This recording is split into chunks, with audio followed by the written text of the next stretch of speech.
Fala pessoal, sejam muito bem-vindos a mais um episódio Pílula aqui do Zero ao Exit. Nesse formato que quinzenalmente eu compartilho com vocês insights sobre a minha experiência e o conhecimento que eu tenho relacionado a M&A, beleza? Emocional aqui é que boa parte dos fundadores e donos de empresa perdem a negociação na hora de vender o seu negócio.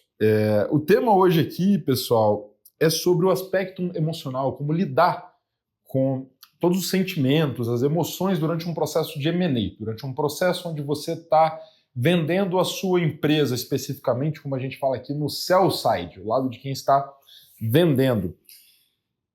Eu passei por isso, já tive duas grandes negociações de vendas das minhas empresas, primeiro a Zite, depois a Chip e a PEC, juntas ali para Americanas, e eu posso dizer que é um dos pontos mais desafiadores, como que a gente faz para manter a calma.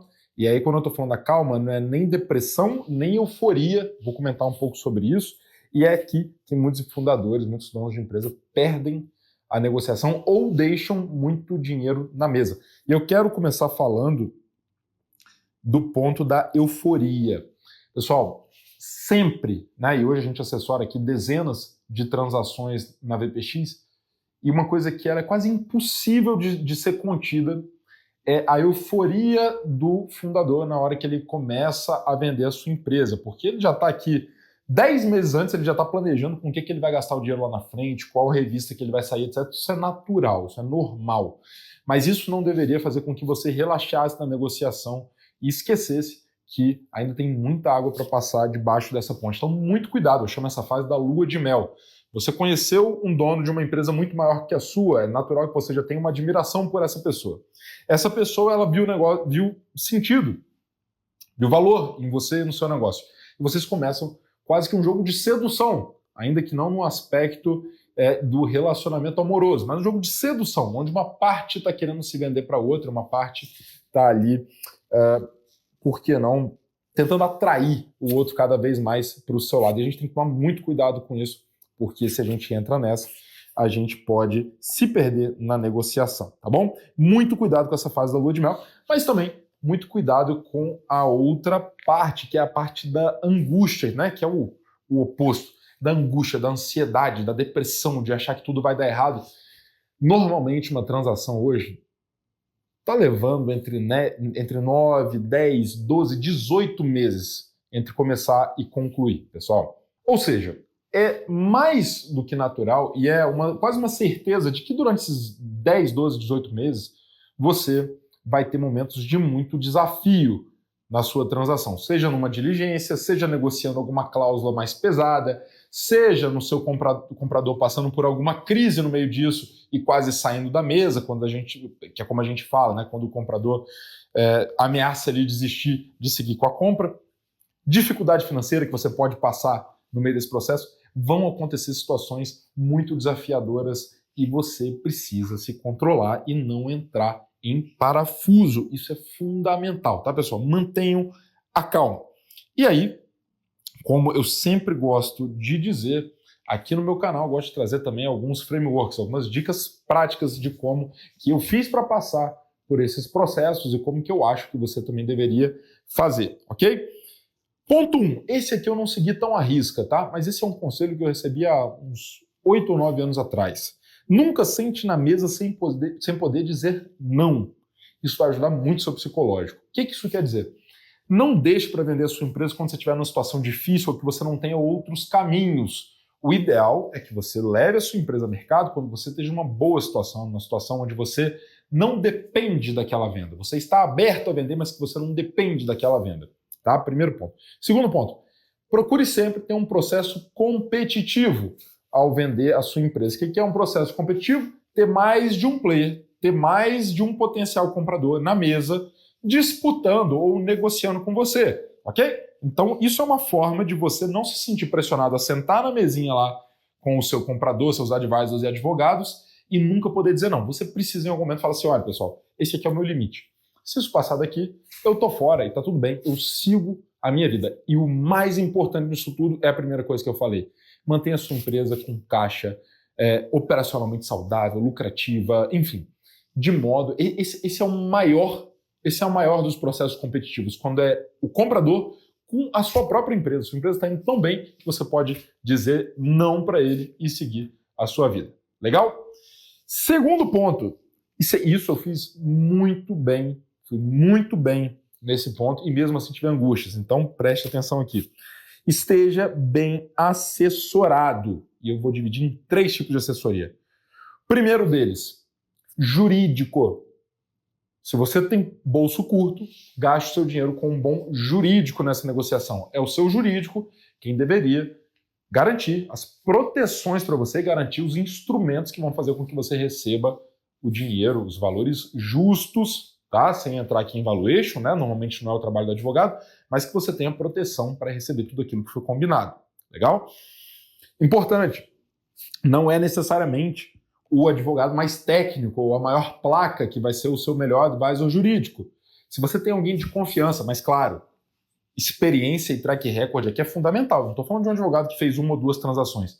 Busca alguém que fez 10, 20, 30, 50 transações, mas que você também confie. De preferência que essa pessoa tenha uma relação de longo prazo com você para ela não te botar para fazer um negócio furado. Muito cuidado com isso, tá? Segundo tipo de assessoria que você deveria ter, uma assessoria negocial, que é o que a gente faz aqui na VPX, por exemplo, que é ser o advisor de M&A, que é o advisor, o assessor de negociação. A gente vai para a mesa para garantir os melhores termos e condições nessa venda, ok? Isso não se limita a valuation. Vou tratar de qual que vai ser o seu salário, se você vai ser demitido, o que vai acontecer, se você vai ter direito a um drag, tag along, aquela sopa de letrinhas do mundo de M&A, tudo isso é a gente que briga aqui, literalmente, tá, pessoal? Mas com muito respeito, com os compradores dos nossos clientes para garantir não só os melhores termos e condições, mas os termos e condições mais equilibrados. Um bom M&A ele depende de muitos anos de equilíbrio. Se uma das partes se sentir injustiçada ou desequilibrada, a grande chance é que a gente tenha um problema. E no M&A, quando a gente tem um problema, todo mundo sai perdendo. E o terceiro e último tipo de assessoria que é fundamental e que faz muita diferença é a assessoria pessoal. Aqueles mentores, aqueles gurus que a gente tem de vida, que já fizeram seus próprios exits, já fizeram muitos negócios e que se preocupam na pessoa física de quem você é. Eu tive várias pessoas que em determinados momentos de angústia, de tristeza, depressão, etc., passavam lá em casa e falavam, cara, hoje a gente não vai conversar sobre negócio, vamos tomar uma cerveja, vamos tomar um vinho, vamos relaxar, vamos falar sobre outras coisas para que você possa ficar melhor. Esse tipo de assessoria, algumas pessoas vão encontrar isso na família, outros vão encontrar isso em sócios, em mentores. Esse tipo de assessoria faz absolutamente toda a diferença porque ele está menos conflitado no negócio. Essa normalmente é a assessoria que não tem incentivo financeiro para que o negócio aconteça. São pessoas que estão preocupadas com você no longo prazo, não só no sentido financeiro, mas no sentido também pessoal, físico, psicológico, enfim, de bem-estar como um todo. Beleza? E pessoal, esse terceiro eu tive que recorrer a ele já no fim de um M&A. E eu tinha um preconceito antes, e se você também tem isso, eu sugiro você repensar.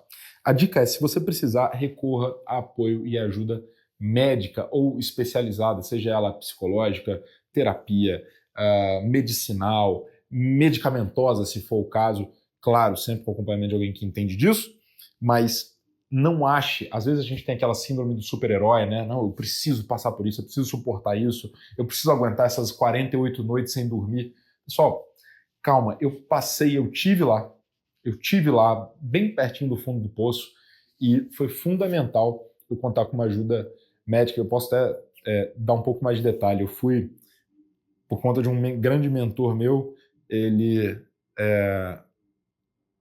ouvindo, eu conversando com ele, na ocasião, inclusive chorando muito, conversando com ele, uma figura quase paternal para mim, e ele falou, cara, você precisa de ajuda e eu vou te dar de presente aqui umas sessões de terapia com a minha terapeuta, etc. E aí eu fiz, e a primeira sessão que eu fiz, ela falou, Rodrigo, cara, eu vou te ajudar, etc. Só que é o seguinte, você tem 3 indicações para ir para um psiquiatra e você precisa essa semana. E eu já saí da terapia, já fui para um psiquiatra, e do psiquiatra eu precisei de um apoio medicamentoso, que eu tinha um enorme preconceito, nunca tinha feito uso de nada nesse sentido, mas eu entendi que essa é uma ferramenta, uma ferramenta de bem-estar e também uma ferramenta de negócio, claro, sempre bem recomendada por pessoas sérias, que foi fundamental porque eu passei mais uns 2 ou 3 meses depois disso que eu precisava ter a calma para tomar as decisões corretas para que aquele curto período de tempo que eu estava sofrendo, ele não se tornasse muito mais anos de sofrimento lá na frente. Como um outro mentor meu fala, fique 10 minutos amarelo na sua vida para não passar o resto dos anos vermelho. Então foi isso. Passei alguns meses amarelo, mas contido, medicado, super controlado, para que eu conseguisse resolver essa situação de cabeça fria ou o mais frio possível. E lá na frente, isso valeu muito a pena. Eu estou fazendo esse vídeo aqui quase 3 anos depois da situação que eu estou contando aqui para vocês, e posso dizer, foi uma das melhores coisas que eu fiz, foi ter esse tipo de apoio. Não caia nessa síndrome do super-herói, tá? Isso é muito sério, eu já vi muitas pessoas, ao se depararem com esse problema, já ser quase tarde demais e virar uma bola de neve ainda maior psicológica, tá bom? Então, pessoal, muita atenção com o aspecto emocional no seu M&A, esteja cercado de boas pessoas, esteja cercado de pessoas que podem te ajudar a passar por isso da melhor forma possível, porque não vai ser só alegria, te garanto. Mas é isso. E se você está passando por um momento de venda da sua empresa ou pensa em um dia vendê-la, tem um link aqui no descritivo do episódio onde o time da VPX vai fazer um diagnóstico do seu negócio para ver se é realmente o momento de você vender a sua companhia e como que a gente pode te ajudar com isso, beleza? Então é isso, pessoal. Esse foi mais um do Zero ao Exit. Deixe seu comentário sobre o que você achou e o que você gostaria de me ouvir compartilhando aqui. Também não esquece de seguir a gente no Spotify e dar 5 estrelas lá. E na semana que vem teremos um episódio sensacional. Já sabe, né? Fica aí para conferir um spoiler dos melhores momentos e até a semana que vem. E aí a gente decidiu inovar e falou assim, olha, não tem nada para fazer pagamento para entretenimento, porque você colocava sua máquina de cartão, basicamente, também para o dono do evento, né? Porque ele quer a solução completa, ele quer a gestão e ele queria a maquininha de cartão, mas naquela época não tinha Smart POS. Eram coisas apartadas, então era uma impressora aqui, um tablet na mão e uma maquininha. Aí botava coisa na mão, tipo, para enrolar o tablet na mão do cara, era uma gambiarra. Só que passou 2 meses, o cara que queria ter ideia e o cara que investiu se juntaram, montaram uma outra empresa, pegaram todos os contratos, cara, e amarraram tudo em nome deles. Descobrimos como foi ligar para um cliente e ligou, ó, vocês fizeram evento aqui no final de semana, mas você esqueceu uma máquina, que o negócio é assim. Falei, final de semana aí aonde? Cuiabá. Falei, cara, não tem cliente em Cuiabá. Ele, não, essa maquininha aqui, quando ele mostrou a foto, era o nosso mesmo sistema pintado de outra cor. Nasce a Paytime. Paralelamente à história da Superticket, de 2018. Então, 2018, a Superticket vendendo ali, eu fiquei sozinho, desmontei basicamente o time e a Paytime virou uma spin-off. Com qual mote? A Superticket vai ser o primeiro cliente da Paytime, porque ele era o campeão de entretenimento do Espírito Santo já nessa época, e eu sabia que se eu usasse alguma empresa com outro nome, uma spin-off, não uma empresa dentro de casa, os concorrentes iam querer estar na mesma empresa que a Superticket estivesse. E foi uma verdade. Meus 2, 3 maiores concorrentes passaram a usar a Paytime porque a Superticket usava. Então a Paytime ganhou um volume que logo depois deixou de ser entretenimento e ganhou uma vida própria. Eu vou contar essa parte da história do meu lado. Boa. E eu tinha acabado de vender a Zite no final de 2019. E aí muito animado, muito, pô, tinha 27 anos na cara, né? Muito animado, veio ali um dinheiro na conta e tal. Cara, vamos montar um negócio e tal. O cara, de cara o Diogo falou, bicho, eu conheço um negócio muito maneiro. E aí o Diogo falou do Superticket. Mas quando a gente voltou da pandemia, a gente estava muito bem estruturado. De novo na loucura, pegou Pronamp, peguei empréstimo pessoal com meu pai. E naquela época foi a primeira vez que eu usei. Eu acho que eu estava um pouco mais preparado psicologicamente para fazer isso. Foi muito legal que uma das primeiras perguntas que você me fez é o seguinte: o que você de fato quer? Antes de você ir para a mesa, antes de você falar com o investidor e ouvir um monte de coisa, se você não estiver ancorado naquilo que você quer, você vai começar a digerir as propostas dele sem saber o que você quer. Se você for vender sua empresa hoje, quanto você quer em caixa? O que você quer da sua vida? Você quer sair da operação ou não? Vá com tudo isso para a mesa já desde o início para você também saber passar essa mensagem.